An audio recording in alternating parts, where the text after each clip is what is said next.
Bonjour Bernard. Bonjour à tous, bonjour à toutes. Alors, tu vas te présenter, Bernard. Tu es le président de l'association des résidents de la Pointe de la Batterie et tu souhaites un droit de réponse. Je te laisse t'exprimer. Merci. Donc, bonjour à tous, bonjour à toutes. Aujourd'hui, je me permets de prendre la parole suite à des, des publications sur les réseaux sociaux de Madame Coste et Madame Tarquin. Donc, je suis Bernard Larousse, je suis le président de l'association des propriétaires de Pointe-Batterie. J'habite à Pointe-Batterie. J'ai acheté ma maison en 2014, comme la plupart des propriétaires ici, puisque avant d'être des propriétés privées, c'était un hôtel. Et la société PB Investissement en 2013-2014 a vendu l'hôtel par lot, et donc chaque propriétaire a eu un titre de propriété des maisons, et donc peut revendiquer le statut de propriétaire. Sur cette propriété, nous avons des maisons qui nous appartiennent, certes, mais nous avons aussi des équipements en commun. Ces équipements en commun, ce sont la station d'épuration, puisqu'on a un assainissement qui est dédié à nos maisons. Nous avons une route aussi privée qui nous appartient. Nous avons un local poubelle. Nous avons un réseau d'eau. Et nous avons l'entretien des espaces verts. Donc nous avons un jardinier qui est là ce matin d'ailleurs, que nous avons fait arrêter pour faire ce communiqué. Mais voilà, tout ça, ça a un coût. Tous les propriétaires ici sur Pointe-Batterie ont accepté d'adhérer à une association que nous avons créée en 2018 pour gérer ces parties communes. Aujourd'hui, je suis franchement peiné de voir, enfin surtout d'entendre de ce qui se passe sur les réseaux sociaux depuis jeudi dernier concernant Mesdames Coste et Tarquin, qui sont des propriétaires qui ont acheté leur maison comme moi, comme les autres, en 2014. Tout d'abord, ce sont des maisons qui ont en vocation essentiellement location touristique. Je suis le seul résident, enfin nous sommes 3 résidents permanents. Toutes les autres maisons, il y en a 25, donc il y a 22 propriétaires qui n'habitent pas là et qui louent leur maison à des touristes. Donc, Madame Tarquin et Madame Coste, c'est leur cas. Elles habitent à Saint-Claude et Trois-Rivières. Donc, elles n'habitent pas des. Elles viennent très peu ici. Donc, ce sont la plupart du temps des touristes blancs ou noirs qui louent leur maison. Et je peux vous dire que, pour l'avoir pratiqué pendant des années avant d'habiter ici, lorsqu'on loue une maison à Pointe-Batterie, on peut avoir à plus de 30 000 € de revenus locatifs par an. Donc, quand j'entends Mesdames Tarquin et Coste dire qu'elles ont des difficultés pour payer et qu'elles ne veulent pas payer des choses qui n'existent pas, c'est faux. D'abord parce qu'elles ont adhéré à l'association, nous avons les bulletins d'adhésion que nous pouvons montrer, qu'elles nous ont même accusé d'avoir fait des fausses signatures, ça a fait l'objet d'une plainte et que j'ai été convoqué à la gendarmerie en 2022 pour justement donner les preuves que ces dames-là avaient adhéré à l'association. Donc, je vais vous les montrer. Nous avons ici donc Madame Coste qui a adhéré à l'association du domaine Pointe-Batterie. Donc, c'était le 10 juin 2018. Elle a signé parce qu'elle était d'accord pour adhérer à l'association. Madame Tarquin n'était pas là, donc elle a donné pouvoir à notre secrétaire pour qu'elle signe pour elle, donc il y a pour pouvoir ici, et voici le pouvoir qui a été donné par un WhatsApp que nous avons la trace où Madame Véronique Tarquin demande à Véronique, notre secrétaire, de signer pour elle. Bonjour Véronique, c'est Véronique Tarquin du gîte La Créole. Est-ce que je peux te donner le pouvoir du vote pour la réunion du dimanche 10 juin? Je ne pourrai pas être présente ce dimanche à Pointe-de-Batterie. Es-tu d'accord? Oui, bien sûr, pas de problème. Il me faut la date et le lieu de naissance, s'il te plaît. C'est le 15 avril 1973, c'est ta date, à Saint-Claude. Je te remercie, j'essaierai de venir à la Pointe-de-Batterie lundi. De toute façon, je dois descendre à Des Haies. Bon week-end, à bientôt, à toi. Donc, je ne vais pas vous montrer tous les documents écrits que nous avons, parce que nous avons bien sûr des statuts, puisque c'est une association que nous avons créée le 10 juin 2018 pour gérer nos équipements en commun. Mais nous avons les statuts, nous avons tout ce qu'il faut, parce que non, on n'a pas fait n'importe quoi, n'importe comment. On est des propriétaires qui avons la tête sur les épaules aussi, donc on a quand même décidé de gérer nos équipements, qui étaient faits autrefois par l'hôtel, puisque c'était un hôtel. Donc de passer hôtel à résidence privée, c'est différent. Donc l'hôtel, l'ancien propriétaire avait ses employés, nous on n'avait pas d'employés, donc on a pris des jardiniers, on a quelqu'un qui entretient la station, la route, etc. Donc depuis 2018, on a engagé 70 000 euros de frais. Sur ces 70 000 euros, nous sommes 25 propriétaires, ça fait en gros 3 à 4 000 euros par propriétaire, pas par an, mais depuis 2018. Donc tout ça, ça nous a permis d'acheter la route dont nous sommes propriétaires maintenant, donc à l'hôtel. On a acheté le terrain où il y a la station d'épuration, puisqu'il n'avait pas vendu à l'époque où il a vendu les maisons. Mais ça, tout le monde le savait.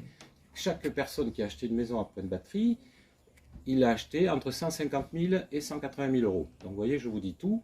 Aujourd'hui, on connaît les prix du marché sur des haies, c'est beaucoup plus que ça, mais bon, ça c'est pas le sujet du jour. Donc moi, mesdames Coste, mesdames Tarquin, je m'adresse à vous parce que vous avez diffusé sur les réseaux sociaux d'une couleur noire que je ne suis pas du tout peiné de ça, loin de là. J'aurais simplement aimé avoir accès à ces réseaux sociaux. Puisque j'ai eu Monsieur Plocoste qui a diffusé la première vidéo, je lui ai envoyé un mail samedi lui demandant un droit de réponse à tous les mensonges et tous les propos racistes que vous avez tenus. J'ai demandé un droit de réponse que je n'ai pas eu à ce jour. Nous sommes mardi 10 janvier et je pense que samedi 14 janvier, il y a quelque chose qui doit se passer à Pointe-Batterie puisque le LCDM a fait un appel. Voilà. Donc je ne sais pas ce qui va se passer. On n'a pas peur, on va voir, hein. S'il y a des gens qui veulent venir, ils peuvent venir. Hein. Sur le domaine Pointe-Batterie, c'est privé, mais vous avez le chemin communal qui est public, donc il n'y a pas de souci, la route nationale, il n'y a pas de souci. Moi, ce que je veux aujourd'hui, Madame Tarquin, Madame Coste, c'est que vous compreniez que dans vos propos, il y a deux aspects. Le premier aspect, c'est l'aspect technique, je dirais, l'argent que vous devez à l'association à laquelle vous avez adhéré, je le répète. C'est donc 5 000 euros chacune, c'est pas 30 000 euros comme j'ai entendu dans vos différents reportages ou communiqués. Donc cet aspect-là, notre porte est encore ouverte, on peut en discuter. Si vraiment vous avez des difficultés financières, ce qui m'étonnerait vu les revenus que vous avez, on peut étudier un étalement du paiement. Par contre, sur l'aspect accusation raciste, Ku Klux Klan, blanc, rentrez chez vous, non. Là, je suis désolé, vous voyez, je suis très ému quand j'en parle, parce que là, vous touchez à l'humanité, à mon humanisme qui est profondément ancré en moi. J'habite à Déé depuis 10 ans, ma compagne est métissée, mon fils a 2 ans, il est né à Bémao. Et franchement, ce matin, quand je me suis levé, j'étais très perturbé, parce que je me suis dit, mais qu'est-ce que c'est la Guadeloupe avec des gens comme vous? Nous sommes notamment à Déé, et après sur la Guadeloupe en général, une communauté de personnes qui arrivent d'Inde, d'Afrique, de France, de partout dans le monde. Et donc le métissage, c'est quelque chose de fondamental pour moi. Et aujourd'hui, vous êtes en train de créer un clivage. Voilà, tout simplement par la couleur de peau, les noirs, les blancs. Les blancs, rentrez chez vous, les noirs, on est chez nous. Non, c'est pas ça la vie. La vie, c'est la fraternité, c'est l'accueil, c'est dire quel que soit où on n'est pas chez nous, mais on est avec des autres, on est ensemble, on partage. Aujourd'hui, mesdames, vous ne partagez pas. Vous êtes en train de faire une scission, y compris à Déé, où tout se passe bien. Ben, vous êtes en train de nous amener la zizanie. J'ai rencontré Madame le maire hier, qui n'est pas du tout compatissante avec nous, contrairement à ce que vous dites, puisque j'ai eu 2 plaintes posées contre nous, puisqu'on a élagué des arbres et on n'aurait pas dû, c'est vrai, je reconnais, on n'aurait pas dû. Donc j'ai eu un rappel à la loi avec une peine d'emprisonnement si je recommence, une amende. Donc Madame le maire a fait son travail de gérer sa commune. Et la deuxième chose, c'est que nous avons fait aussi notre local poubelle sans demander d'autorisation, et forcément elle nous a fait arrêter les travaux et elle nous a demandé de nous mettre en règle. Donc nous avons fait une demande d'autorisation de travaux qui a été acceptée par la mairie, puisqu'il n'y a pas de raison qu'elle le refuse. Mais vous voyez que nous sommes pas du tout, elle n'est pas du tout compatissante, loin de là, mais elle fait son travail. Et c'est vrai que des fois on lui en veut à Madame le maire, mais elle est là aussi pour gérer sa population et que chaque personne ne fasse pas n'importe quoi. Donc vous, mesdames, vous êtes d'abord vous êtes les bienvenus à Déé.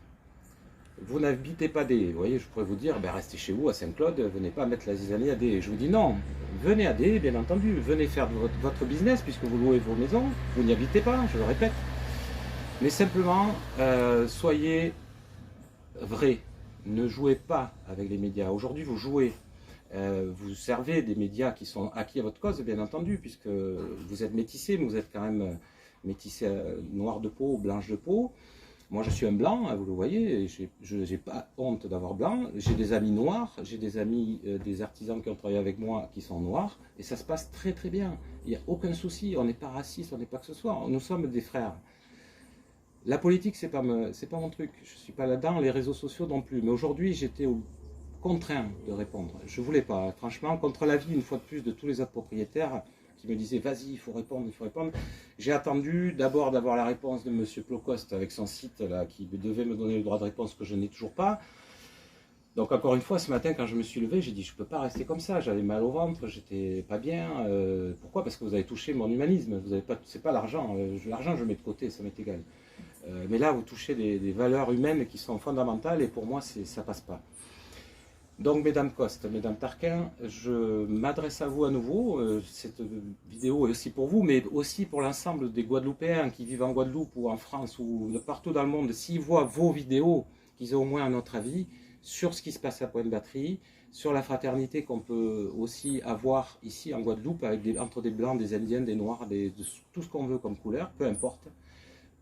Il peut y avoir des conflits, mais ce n'est pas la couleur de peau qui doit décider du conflit, et chacun est chez soi où il veut. C'est l'universalité, c'est la planète appartient à tout le monde. Voilà. Donc vos propos, ce que je tiens à vous dire, c'est que, vous savez, j'ai fait 25 ans de rugby, je suis originaire du Sud-Ouest, mais je ne me sens pas plus du Sud-Ouest que guadeloupéen.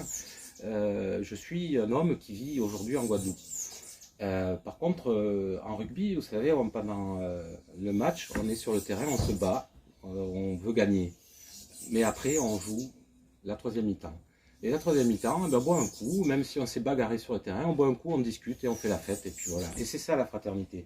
Vous défendez des valeurs qui pour moi ne sont pas au goût du jour, c'est fini. Ce que vous défendez là aujourd'hui, c'est terminé, on n'est plus là-dedans. On l'a été à une époque. J'ai une question. Oui. Elle parle de harcèlement. Qu'est-ce que ça veut dire? Oui, j'ai oublié ça. Alors, le harcèlement, je pense que ces dames sont effectivement dans la misère. Pas financière, mais psychologique. Parce que le harcèlement, vous savez, d'abord, elles ont pu peut-être être harcelées par des individus, je ne sais pas, c'est pas mon problème. Harcelées par l'association en elle-même, dont je suis le président, je peux vous garantir que non. Nous avons fait notre travail d'envoyer des mails, oui, parfois des recommandés, en leur disant, mesdames, vous devez à l'association de l'argent.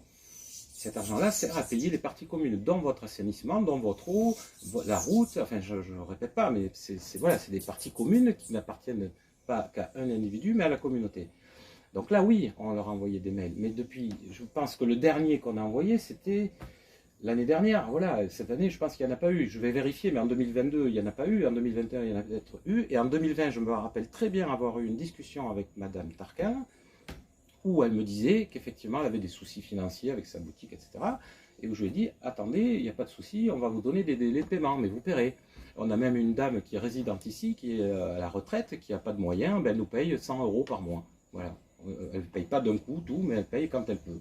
Et c'est ça la bonne entente, c'est que les autres propriétaires qui peuvent payer, payent, en attendant que les autres qui n'ont pas de moyens payent. Mesdames Tarquin, Mesdames Coste ont les moyens, je suis désolé. Donc elle s'adresse à un média aujourd'hui, à des médias qui heureusement existent, que je ne connaissais pas, que j'ai découvert, et je suis content d'avoir découvert qu'il y a des médias qui s'intéressent à la cause de Guadeloupéens qui sont dans la misère.